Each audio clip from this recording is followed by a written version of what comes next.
You're listening to Fox City's Murder and Mayhem, your bi-weekly dose of true crime history in a small rural community of Wisconsin.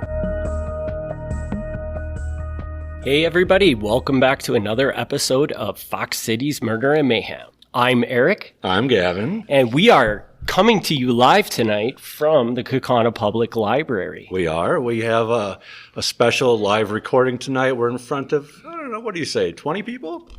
I'd say that's a good count. Okay, that's a pretty good. You should have counted the chairs before you started. We'll count later, but we're good. So tonight for our live episode, we're going to talk about Prohibition in the Kaukauna area, Outagamie County, with a special focus on one particular event. But we'll do a broader run through of that. So catch all the good stuff too. Sounds great. Take her away, Gavin. Let's okay. hear this story. Yeah, this is how this works. Is mostly Eric just sits here, and then I go through my notes, and he occasionally interrupts to clarify something. I guide. You guide. I guide. Fair enough. So Prohibition in Wisconsin is sort of different than Prohibition anywhere else. Wisconsin has a bit of a heritage to it. It has a very German heritage, as I'm sure we all know. It has an Irish heritage. It has a heavily Catholic heritage. And these are all things that lend themselves to drinking. You might say, what does Catholic have to do with drinking? I'm not entirely sure myself, but there is a connection there. So much so that in 1918, the Bishop Mesmer, actually made an announcement banning Prohibition sermons and speeches in his churches. So he forbid the priests from talking to the congregation about Prohibition. He says, we're not in favor of that. We do not want it. So it was an official decree from the top down. Going into 1919, the Prohibition amendment was put forward, and Wisconsin wasn't really on board with that. As I say, with all the different heritages going into that, this wasn't something they wanted. And you have to keep in mind that, especially in the Milwaukee area, you've got the breweries. You've got Miller, Blatz, Pabst, Schlitz. You've got all these breweries. So you've got thousands of people who that is how they earn their living. If Prohibition comes to pass, yes, you're snuffing out an evil that, is ruining families and all that. But you're also putting thousands of people out of work. You're basically creating a massive unemployment crisis. So Wisconsin didn't like that. Regardless, it went through. Wisconsin ends up signing on to it as the 39th state to ratify it. Only 36 were needed for adoption. So the Wisconsin signing on was sort of an afterthought. It would have gone through whether they signed or not. Locally, by which I mean statewide, there was a law passed called the Severson Act, and the Severson Act was basically the state version of Prohibition, saying that if somebody gets caught in possession of alcohol or making alcohol, they were supposed to be turned over to the federal authorities. This was what gave the federal law some bite, because on the federal level, there wasn't really a lot of great enforcement if they didn't have state cooperation. Prohibition goes into effect in 1920. In 1921, for example, the Eastern District of Wisconsin, which is pretty much everything like Milwaukee northward, there was only one Prohibition agent in the state. At its peak, there were 17 agents in the state. So you can imagine, this is not very effective. If the police catch somebody in Sheboygan and they have to call some guy in Milwaukee to show up and arrest them, pretty good chance that guy can dispose of any evidence before they arrive. So enforcement is extremely lax. There's also ways around that. One of the ways that I don't know that people know, that's not super well known, but you could get around Prohibition if you had a prescription. You could literally go to your doctor and get a prescription for a pint of whiskey. So if your doctor said that you had a condition where you could not avoid alcohol, and some people probably did, have to immediately stop having alcohol. They probably had some bad effects from that. So your doctor could Yeah. I'm curious, was one of these conditions like alcoholism, or I don't think they would have called it that, but yeah. Okay, okay. But if your doctor like was one of those doctors who's perfectly fine writing you out a prescription for alcohol, you didn't need to have that problem. Fun fact for that, in Kaukauna, we had a doctor, he's long dead. We had a doctor called Dr. H.B. Tanner, who our elementary school is named after. He donated his entire papers, like boxes and boxes and boxes of papers, to the State Historical Society, and that included his prescription pads. I can tell you, his prescription pads are full of whiskey prescriptions. So if you knew the right doctor, it was not hard to get a pint of whiskey. Already by 1923, the governor of Wisconsin already was opposed to Prohibition. Now, as I said, Wisconsin wasn't heavily in favor in the first place, but a few years in already, the governor is becoming outspoken, saying this is not going well for us. Enforcement isn't great. The people don't really want it. And so he started making a name for himself as speaking out against Prohibition. His name is John Blaine. He'll come back in our story in a bit. Wisconsin voters tried to pass a referendum that would allow the manufacture of low alcohol beer, what might be called near beer at the time. They passed the referendum, but the governor ultimately vetoed it. And the governor said, I'm in favor of this. I actually agree with this referendum, but I can't sign off on it because it's obviously unconstitutional. When we've got a constitutional amendment banning alcohol, I can't pass a law saying you can have alcohol. So he vetoed it, but he made it very clear that his veto wasn't a personal preference. The fall of 1928, this is where we get to the core of our story for today. The fall of 1928, we had an election in this country. From the top down, the president was up for election. All the major offices were up for election. And on the county level, one of the offices up for election was the county sheriff.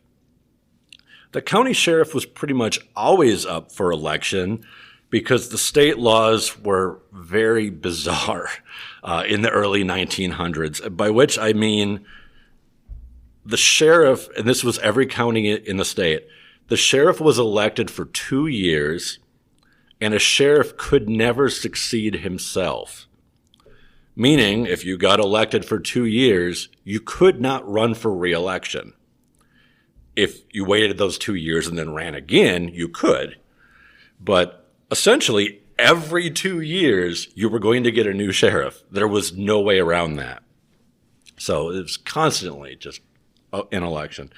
This was changed in the 1960s. Obviously, today the sheriff can run repeatedly, but up until that point, that's how it was. So there was always a race for sheriff. In Outagamie County, the Republicans were favored. This was very normal in the 1920s. Republicans nationwide were favored. President won that year. Republican president won that year, Herbert Hoover. Right on down, most offices were Republican.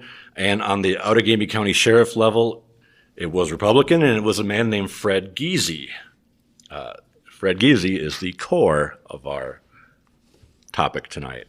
Before Giese was sworn in, so he's elected in the fall of 1928. He comes in January of 1929. During those couple months gap, he's already getting people talking to him, warming up and saying, hey, maybe go light on the soft drink parlors, maybe be nice to them.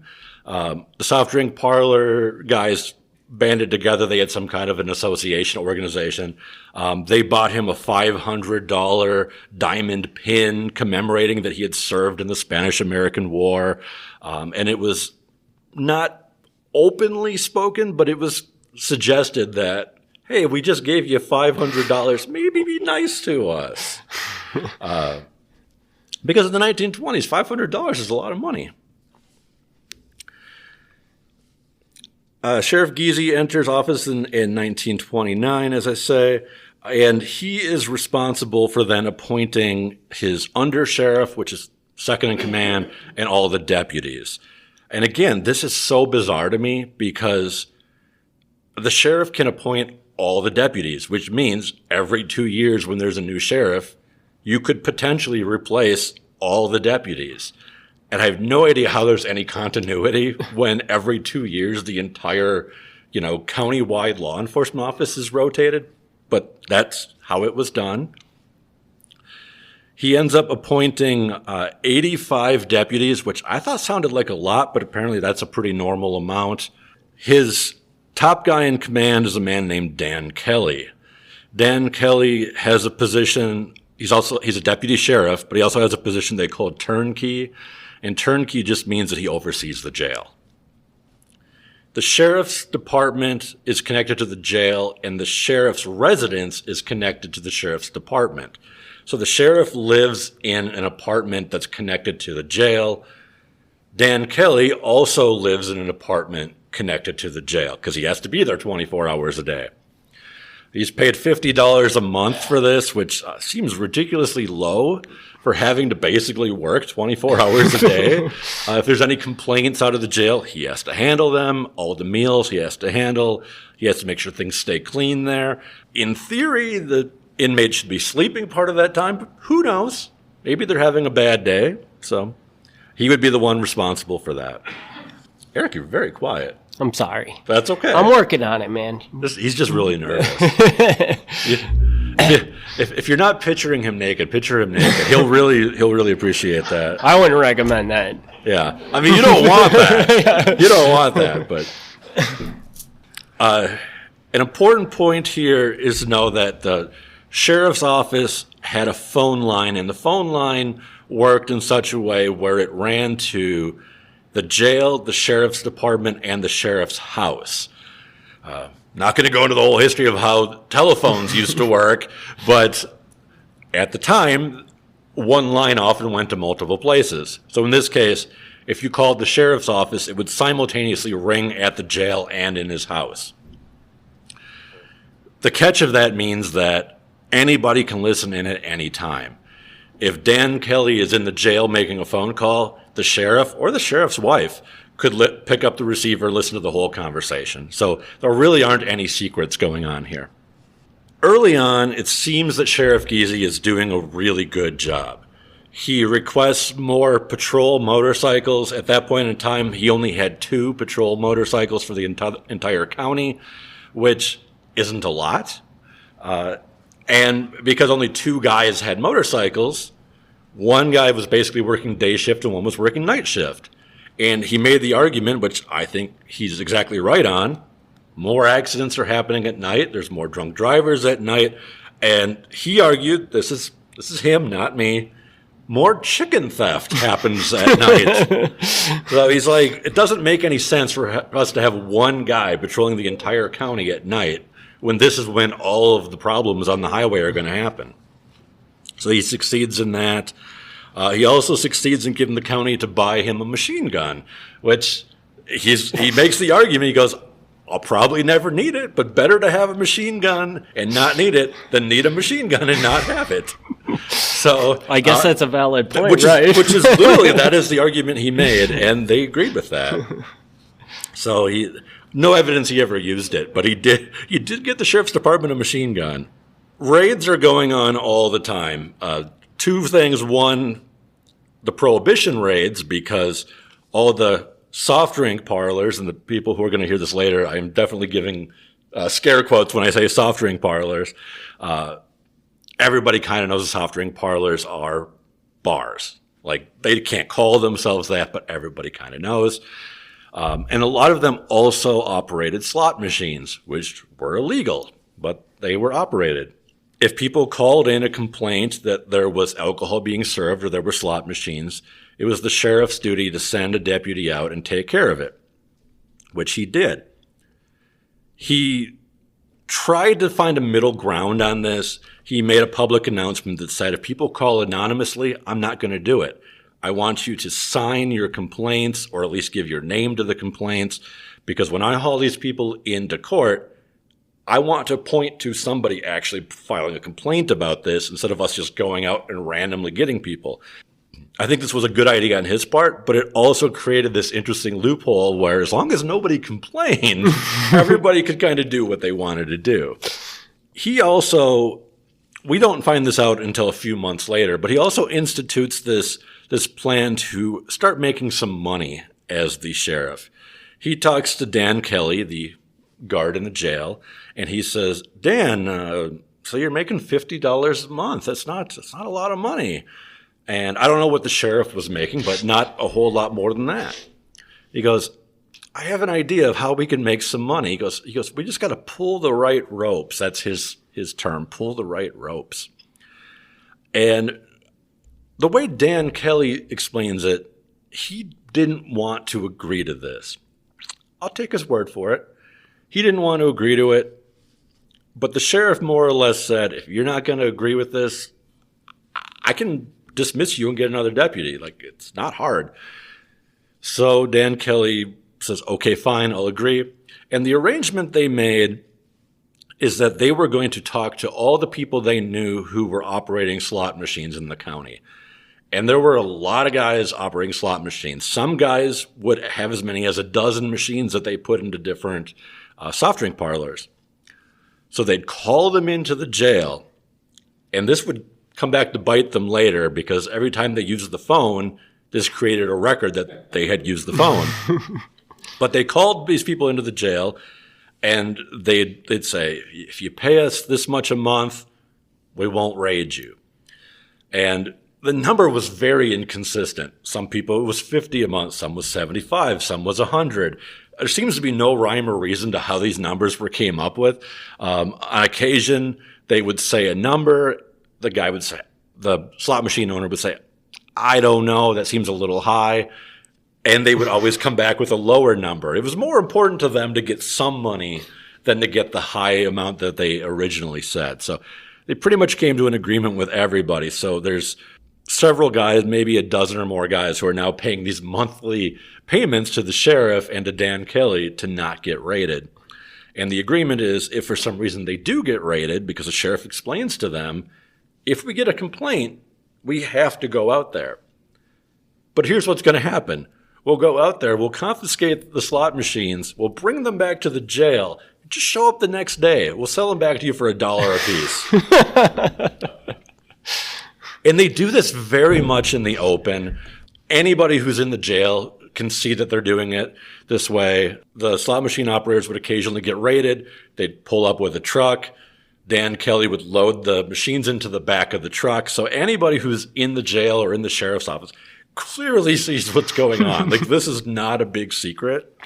On one occasion, they get a call to raid a person named Charles Clune. Charles Clune lives in Buchanan on County Z, so a little outside of city limits here.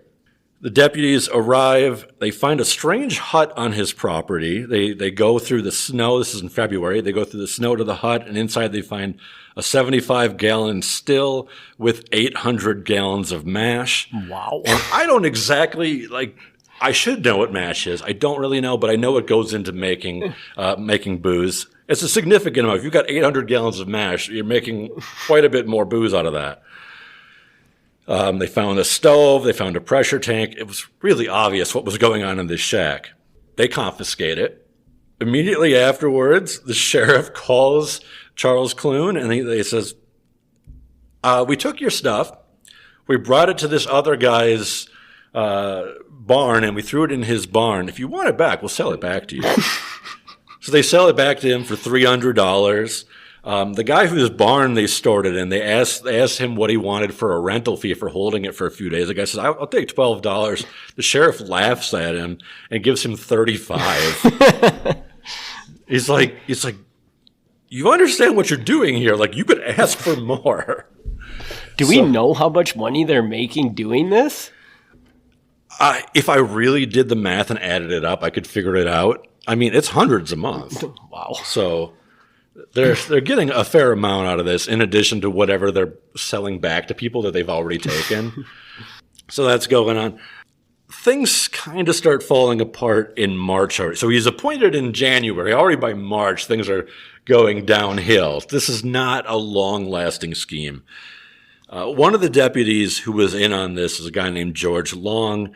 He resigns because he gets a better offer to work somewhere else, and another deputy is appointed in his place, a man named Walter Shirk. Walter Shirk is not the right guy to appoint if you're running this kind of operation. Within a few days of him being appointed, there is a complaint that there is beer being manufactured at a farm a farm belonging to a man named John Spur.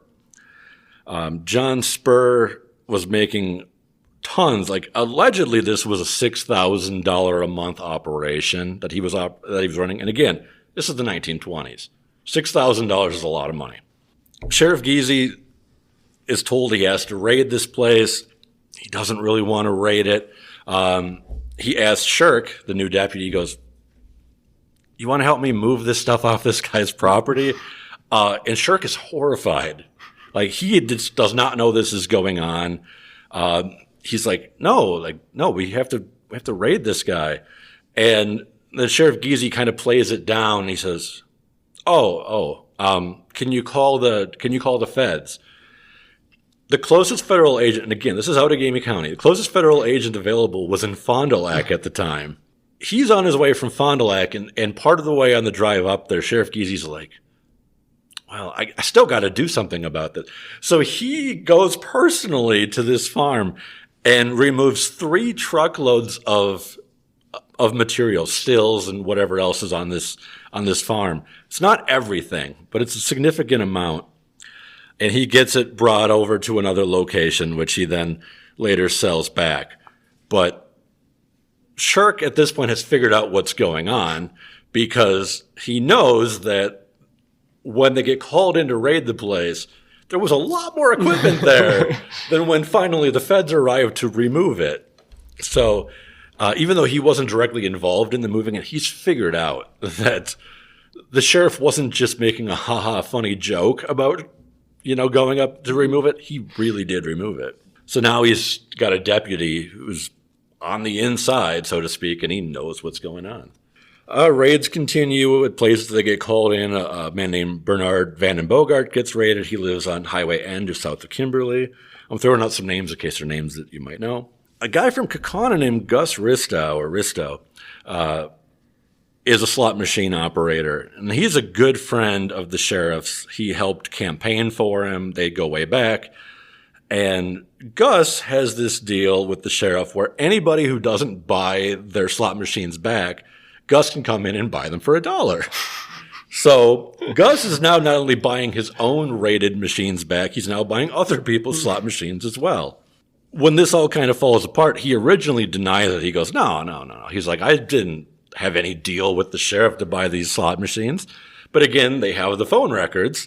They pull the phone records out, and they're like, you and the sheriff called each other like more than 15 times. What were you talking about? And then he kind of collapses and admits, he's like, okay. He's like, I didn't realize you could pull phone records. So he changes his mind and agrees, to testify against the sheriff to get himself out of trouble. In the middle of 1929, they try once again to pass a referendum that will loosen the state alcohol laws. Now, at this point, a new governor has come in, and the new governor doesn't have that same complaint of the earlier governor saying this would be unconstitutional. He recognizes that it's unconstitutional, but he's okay with it this time. So a referendum goes up that would allow beer to be produced up to 2.75% alcohol, which isn't super strong, but it's still actual beer that they could make. Statewide, the results were 2-1 in favor of bringing back beer. In Kaukauna, it was 3-1 in favor of bringing back beer. In Little Chute was the highest vote in the state. They voted 10-1 to bring beer back. I don't know what's going on. Now, Milwaukee, which they expected to be really high, because again, that's where the breweries are, they voted 6-1 in favor, which is not as high as Little Chute. Don't know what's going on in Little Chute, but they really wanted the beer back.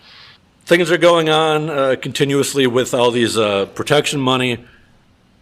Then things fall apart completely in May of 1929. A man named Clarence Fosbender gets raided, and he gets called into the jail and told, hey, we can kind of let this go if you pay the protection fees. And Fosbender doesn't really want to go along with it. He talks to Dan Kelly. Dan Kelly's like, yeah, that's how we do things here. He then says, well, I don't want to make a deal with you unless I know the sheriff is okay with it. They call the sheriff into the jail. The sheriff's like, yeah, anything that Dan Kelly says is fine with me. And at that point, they figure, well, we just let him know how this works. He's in. Fosbender still isn't in. He goes and instead of paying the protection money, he goes and he talks to the district attorney. He goes, do you know what's going on in the sheriff's office? District attorney has no idea. Is not very happy about this.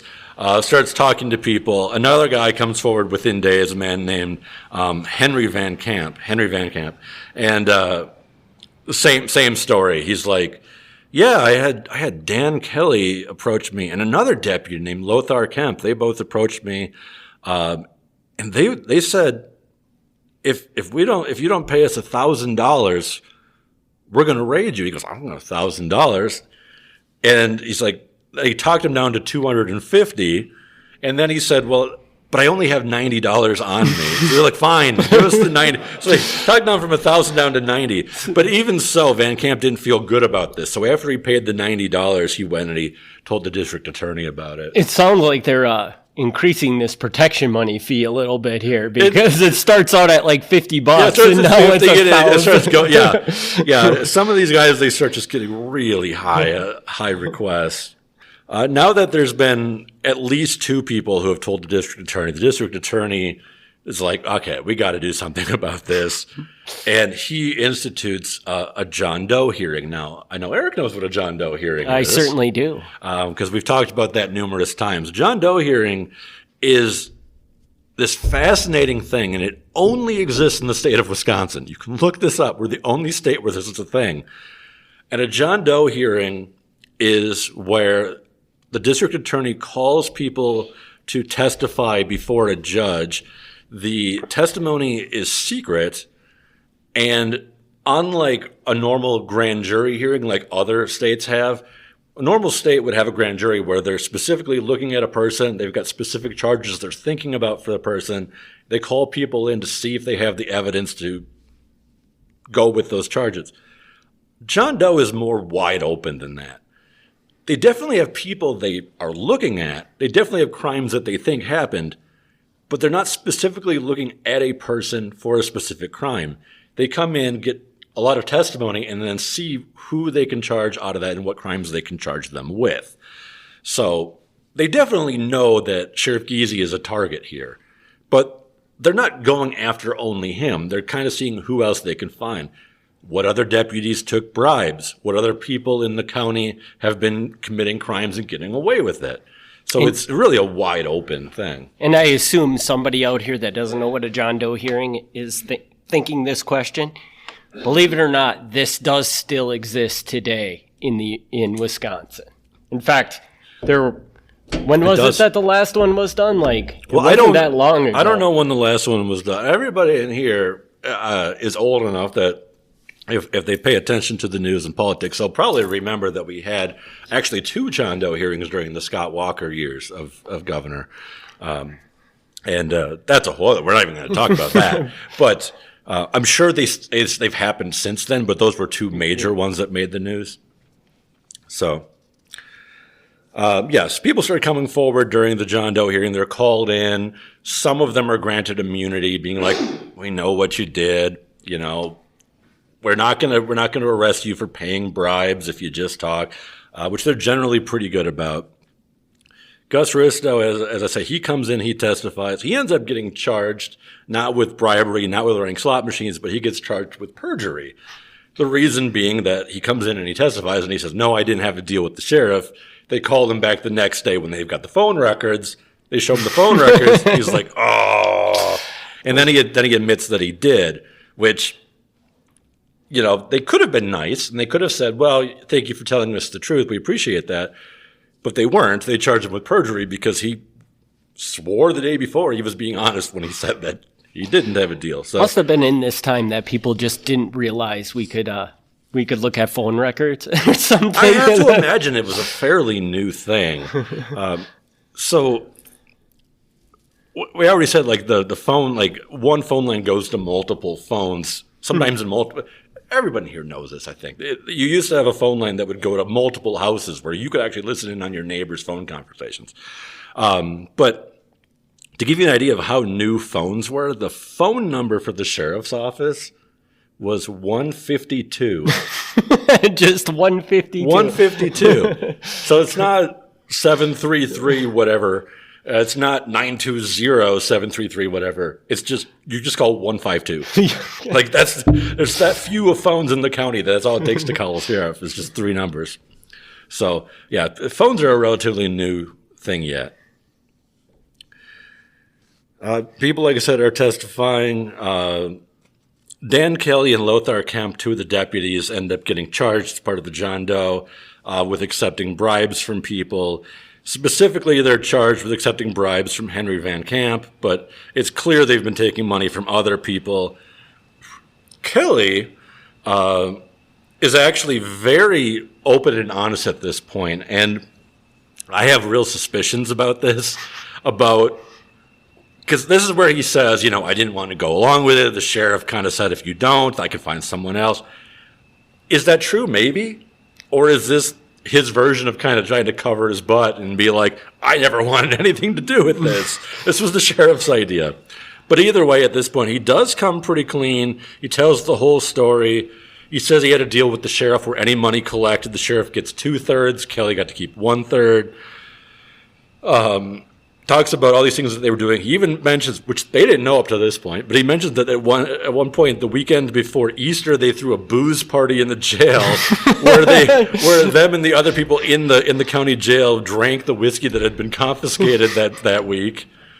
So there was nobody, apparently, there was a separate women's floor of the jail at that time, and there was nobody in the women's floor. So they threw the party in the women's jail of the county. The sheriff ultimately gets in trouble, not surprisingly.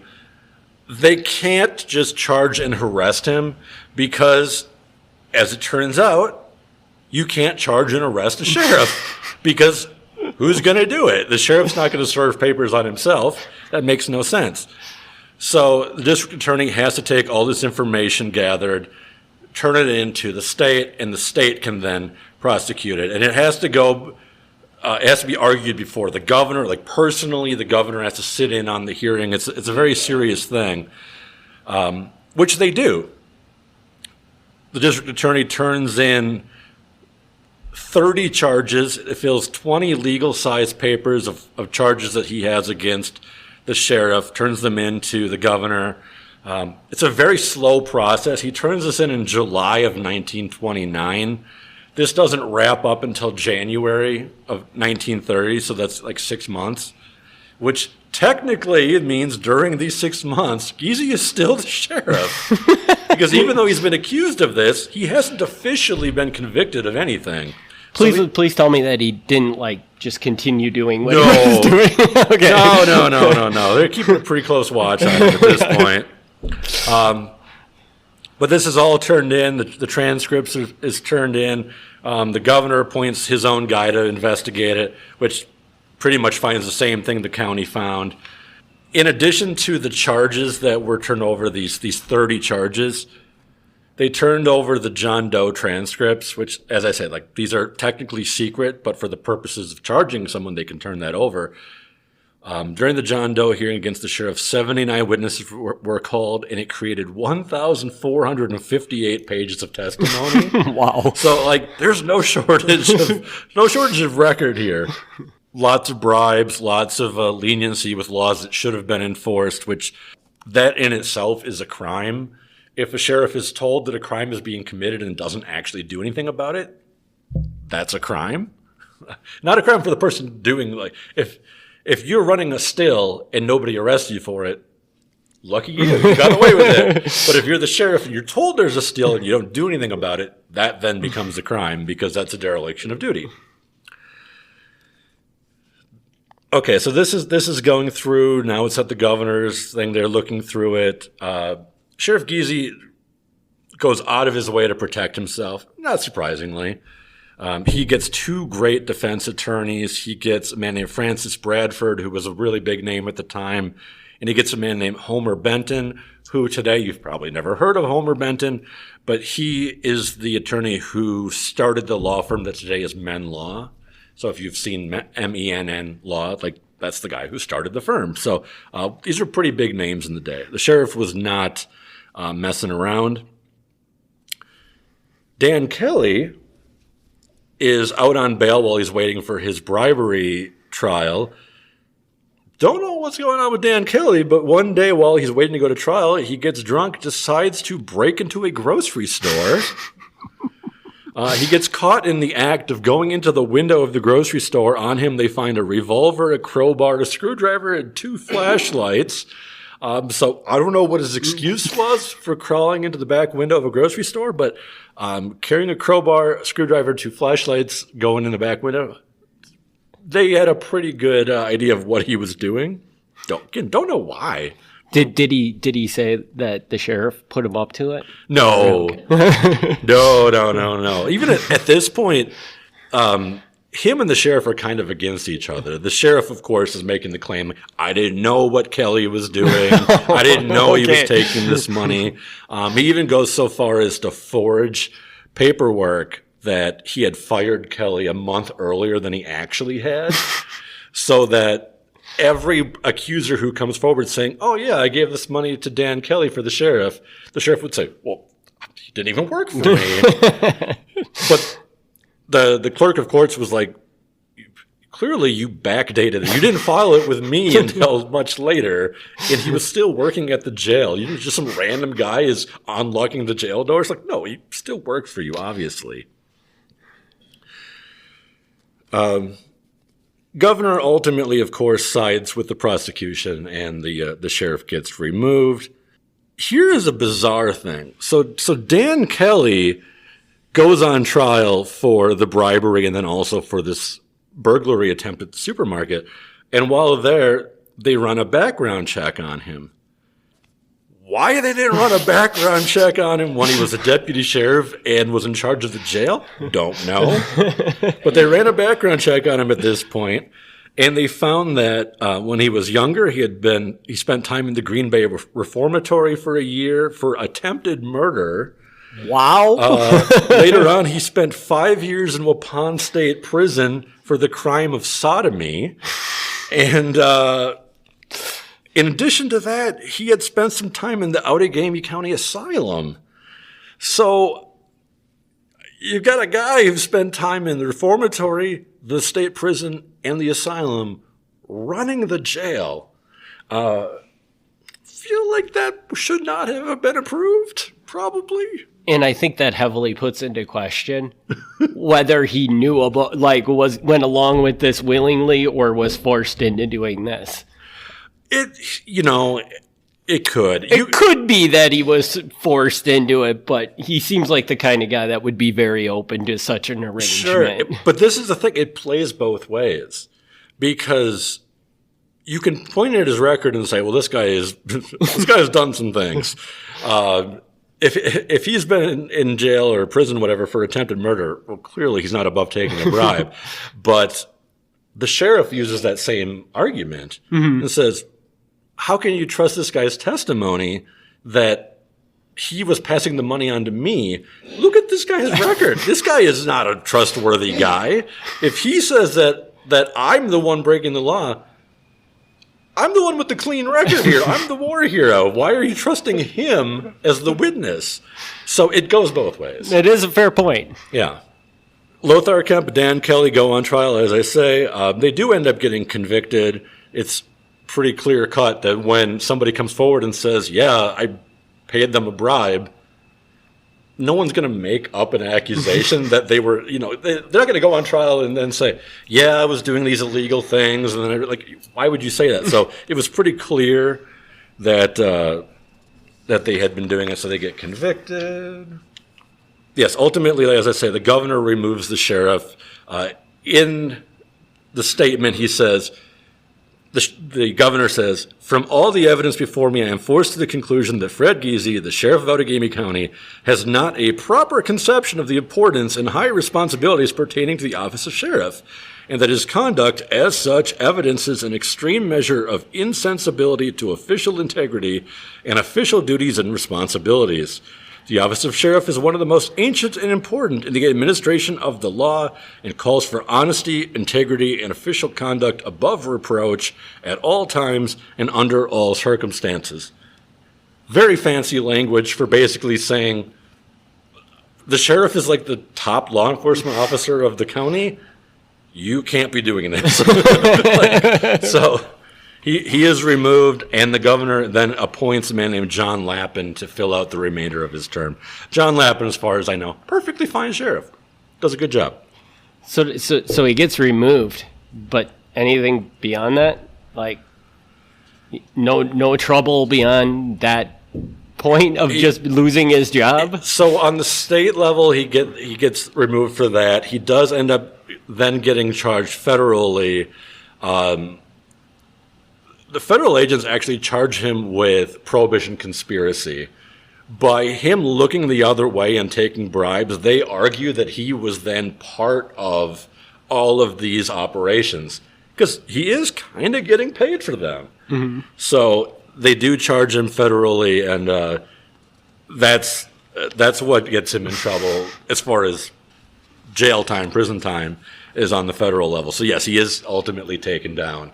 Just not, on the state level, it's really hard to charge a sheriff with something because you can't really do anything. There's nobody to charge him. Yeah, even when the state came in and the state had to put these charges forward, there's a really strange law.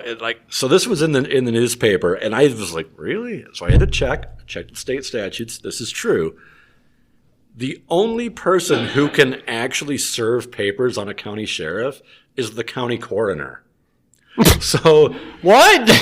Don't know why.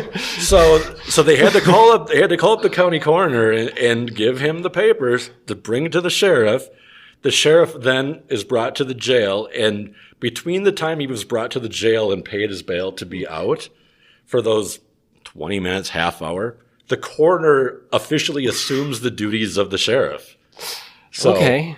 Why the coroner? Don't know. But that is how it is still. I guess the coroner is one step above the sheriff, maybe? I don't know. But yeah, it was in the paper, and I was like, that doesn't make any sense. But I looked, it's still on the books. It is the only person who can serve papers on a sheriff, as far as state charges go, is the county coroner. So, and I think I'm a little uncomfortable with the fact that if we ever kick out a sheriff, that our replacement is the coroner. It doesn't seem like a coroner would fit a sheriff role very well, but I don't know. The coroner is a strange job to begin with, though. I mean, who knows? I don't know. I don't understand it. So that's like the core of the story.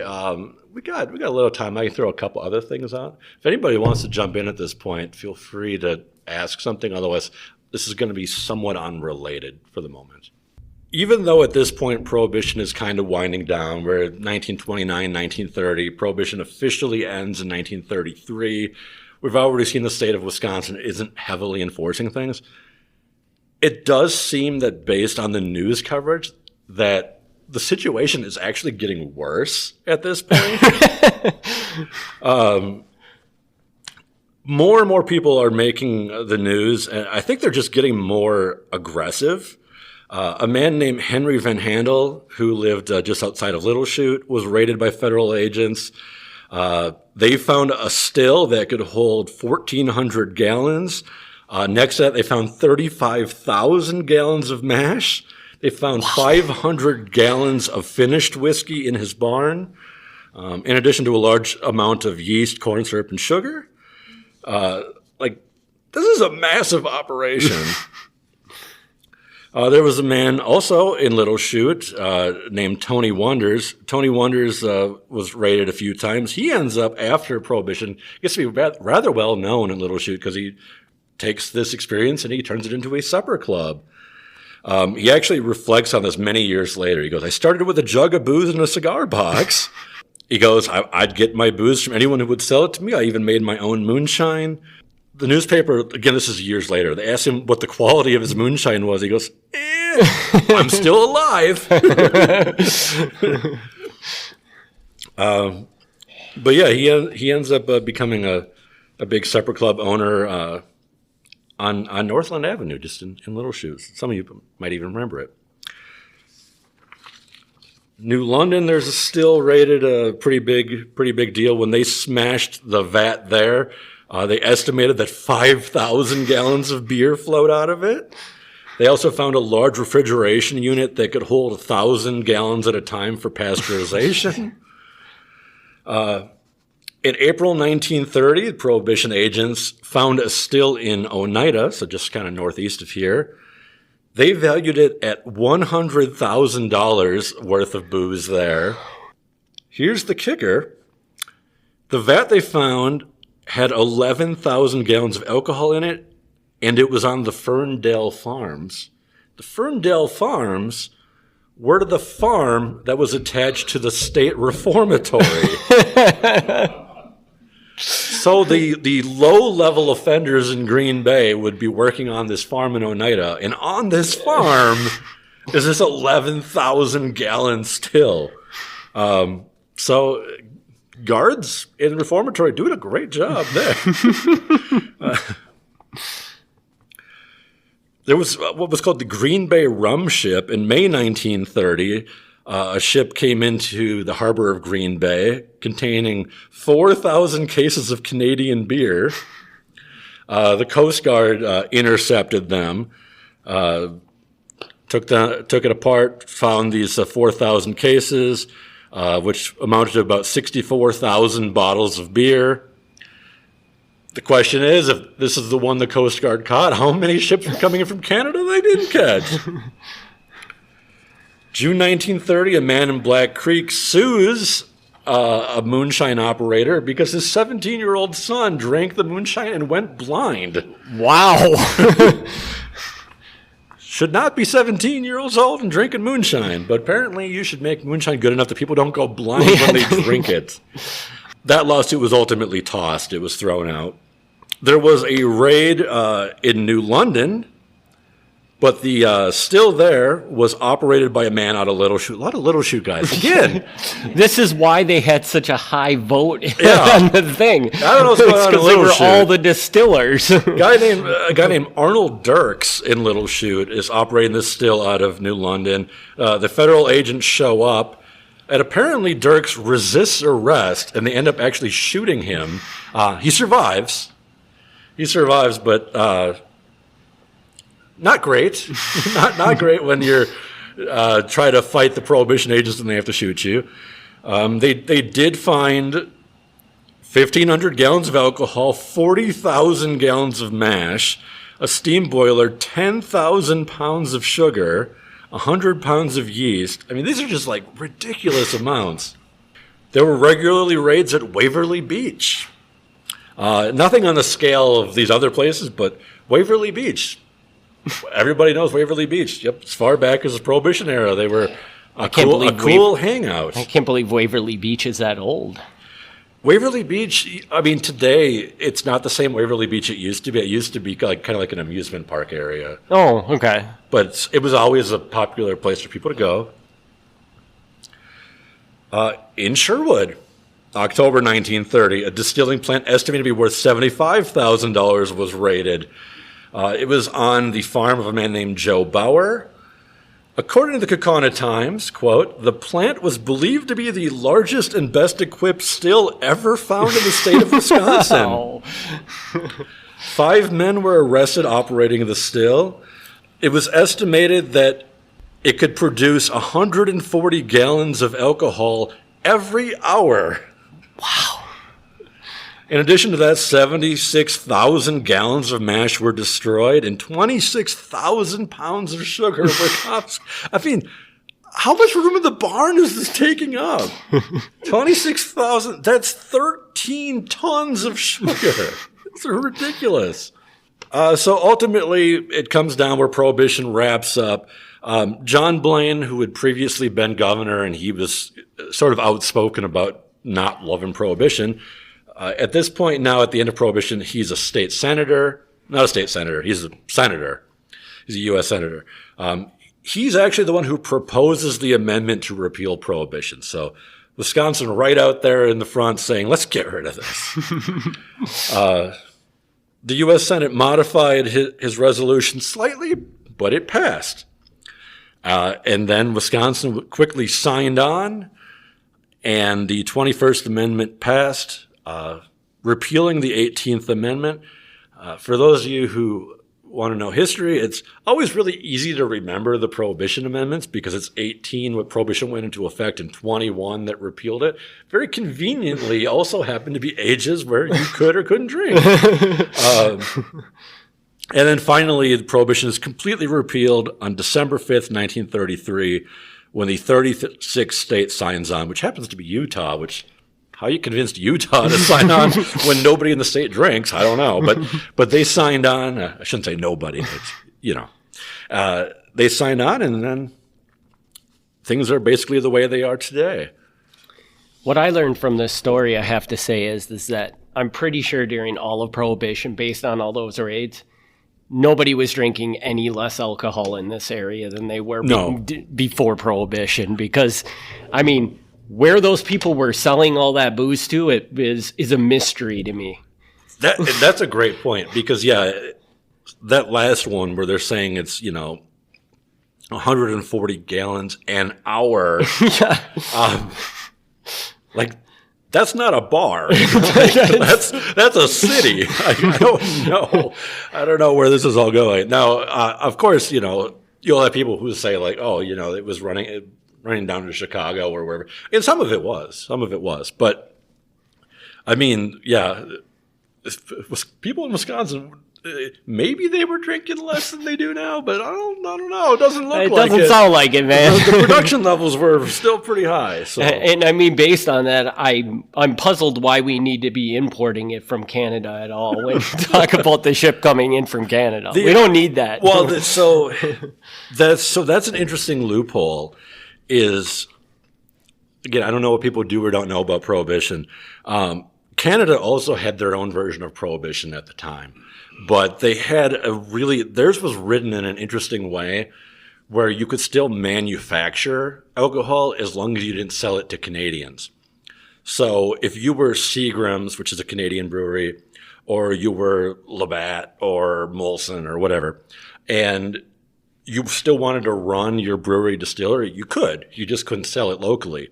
But if you loaded it on a ship in the Great Lakes and sent it to the U.S., even though it's illegal in the U.S., it wasn't illegal in Canada to sell it. So the ship coming into Green Bay, the reason that somebody might want that is maybe that's just a better quality. Yeah, and it's got a brand on it. So. I mean, if I go to the store and I buy a bottle of Jack Daniels and you make a bottle of whiskey and I drink both of them, now I don't like Jack Daniels personally, but I'm going to guess the quality's a little better. Yeah, I would hope so. Yeah. So that was kind of like how Prohibition went locally. The one last thing I want to throw in, again, if anybody wants to jump in. No? You're such a quiet audience. People listening to this later are going to be like, there was nobody there. Yeah. Guys are liars. Those guys are lying. Yeah. So one of the two deputies I had mentioned who got in trouble for the bribery, there was Dan Kelly, who was one of our main characters, and the other guy was Lothar Kemp. Lothar Kemp, this is an interesting thing. I don't know. Does anybody here familiar with that name at all? No? Okay. Or you don't want to admit to it. Pardon? No, not Kemp's Ice Cream. Nope. But, okay. But good enough. It's a good call. Yeah. So after Prohibition's over, he's gone through his bribery trial and all this and that, and life is going back to normal. Lothar Kemp ends up operating the High Cliff Supper Club. He then opens Kemp's Food Market in Kaukauna, which is right on Law Street at the top of the bridge. He served as the building inspector in town and was later the assessor for the city of Kaukauna. He was part of the Elks Club, the Masons, Rotary. He was a pretty big deal in town later on. So when he was a deputy, he was young. He was 22, 23. By the time he had kind of aged out of that, young, oh, sure, the sheriff says it's okay. Once he aged out of that, he really went on to make something of himself. So you could take this as either a story of a young guy doing bad things who grows up to be widely successful, or you can take it as, why did we let a guy who was convicted of bribery become a city assessor? That's kind of where my head was. Yeah. But yeah, he ends up actually being a really important person in city history. But yeah. So we'll open it up one more time for any questions, if anybody has any It questions. can be about the episode, or you can ask, like, what the hell did we just do for the last hour? Like, nobody, everyone sees so nice. You got anything? We're at the end of time, but if your story was just so complete that there's nothing to be added to it. I mean, I'm just blown away by the amount of alcohol that was being produced around here. I'm not gonna lie. That's like the takeaway of this all is. It's a lot of alcohol. Yeah. So for the people here who have never listened to the episode, the podcast before, this is pretty much how it goes. Like I say, my day job is I work for the library as a local historian, so I look up the history of places, people, things like that. And I kind of do that as well with the podcast. I'll look up some event that happened in Northeast Wisconsin. I bring my papers. Usually it's 4 pages. This is much more than usual. I usually bring 4 pages. Eric has no idea. I'll show up. He's got the recording equipment. He'll say, "What are we talking about today?" And then I tell him. And then for the next half hour, 45 minutes, he's learning right along. And so this is me just rambling for an hour. This is normal. Yep. This is how it goes. But people seem to like it. We've been doing it for 3-4 years now. Long time. And Gavin keeps saying that we're going to run out of stories. Yeah, soon as he says we're going to run out of stories, I think we even at one point in time announced the end of the podcast. And then like 2 months later, he came back and he said, "Yeah, that podcast isn't going to end. I just found 19 more stories." But there was a point where I felt like we were running a little thin, and now I don't feel that way at all.